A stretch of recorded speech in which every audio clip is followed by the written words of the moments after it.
നാളെ വിഷു ആണല്ലോ. അപ്പോൾ നല്ലൊരു സൺസെറ്റ് വൈബൊക്കെ പിടിച്ച് ഒരു KSRTCയിൽ ഞാൻ നേരെ വീട്ടിലേക്ക് പോകാം. ചെന്ന് കയറിയപ്പോൾ തന്നെ അമ്മ കൃഷി ചെയ്തുണ്ടാക്കിയ പപ്പായ എനിക്ക് കഴിക്കാൻ തന്നു. അതിലൊരു പീസ് എടുത്ത് ഞാൻ ഫേസ് മസാജ് ചെയ്ത് കൊടുക്കുന്നുണ്ട്. ഈ സാധനം എപ്പോൾ കയ്യിൽ കിട്ടിയാലും ഞാനത് ചെയ്യാറുണ്ട്. ഇനിയിപ്പോൾ വിഷുവിന് കണി വെക്കാൻ വേണ്ടിയുള്ള ചക്ക പ്ലാവിൽ ഇടാൻ പോവാണ് ഞാനും ചേട്ടനും.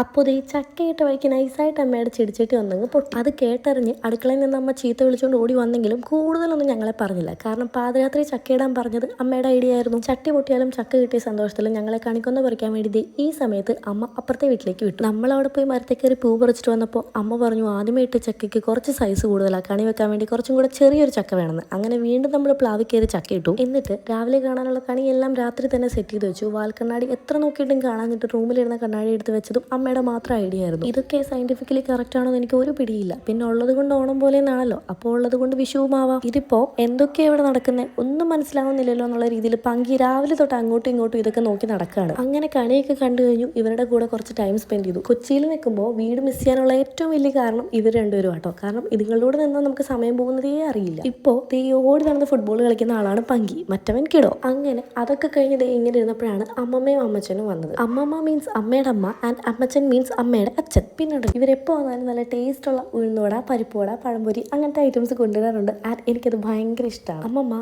അടിപൊളിയായിട്ട് ഫുഡ് വെക്കും. അതിപ്പോൾ എന്ത് വെച്ചാലും നല്ല ടേസ്റ്റാണ്. ഇതൊക്കെയായിരുന്നു ഇക്കൊല്ലത്തെ എൻ്റെ വിഷു. നിങ്ങളുടെ വിഷു എങ്ങനെ ഉണ്ടായിരുന്നു എന്ന് പറയണേ. സോ ടാറ്റാ.